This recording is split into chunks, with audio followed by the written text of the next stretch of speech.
Hi, my name is Brill Corona. I'm 19 years old. I am a biology major on pre-med track at the University of North Carolina at Chapel Hill. I'm here to explain a little bit of my diagnosis of lupus and how my diagnosis was made prior to it. I was diagnosed 5 years ago, and even before my diagnosis, I was experiencing symptoms beforehand for a few months prior. I had constant headaches and leg pain during the winter months.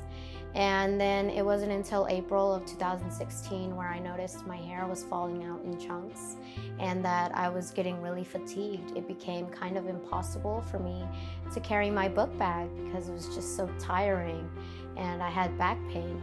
And so it wasn't until my Carowinds field trip in 8th grade that I noticed that I had got a rash on my cheeks and my legs, so my lower extremities, and they were starting to get swollen, and I had a fever, and it became to the point where I didn't know what was going on and everything was happening so fast. Originally, we did not go to a doctor because I come from a Mexican family, and we don't really go to doctors unless it's like the last point where you really need a doctor. And so I didn't see anybody until I got the rash on my legs and they were starting to swell. I went to the emergency room with my mom, and we were sent back home, and they told us that it was normal and to follow up with my primary care.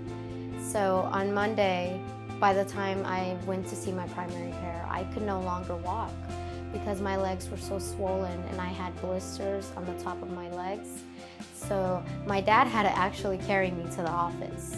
My primary care doctor, when he saw me, he told me that this was getting very serious, and so he referred me to the emergency room, and I was sent back to the emergency room. But the second time I felt it was very different because now I came with the referral from my doctor, and they paid more attention to me rather than just trying to get me out of the door like the first time. And so I was admitted into the hospital, and I wasn't diagnosed until 10 days after my stay at the hospital.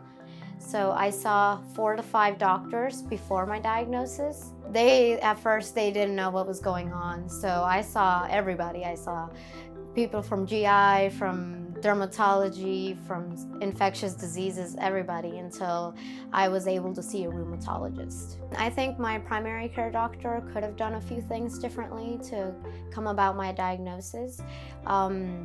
Well, for starters, maybe have a primary care for the weekends. And not only that, but my primary care only noticed the symptoms that I was showing physically rather than the previous symptoms that I had months before that. And so while they did a good job referring me to the emergency room so that I could get help, it was a little too late because I ended up getting a very big blister, which caused me to get a skin graft later along in the few months. I think it's very important to see the symptoms as a whole and see everything and how it plays with each other. And then if they don't know how to diagnose that they should refer to people who do know how to diagnose certain things, because it can be just like this, where it just presents in random moments.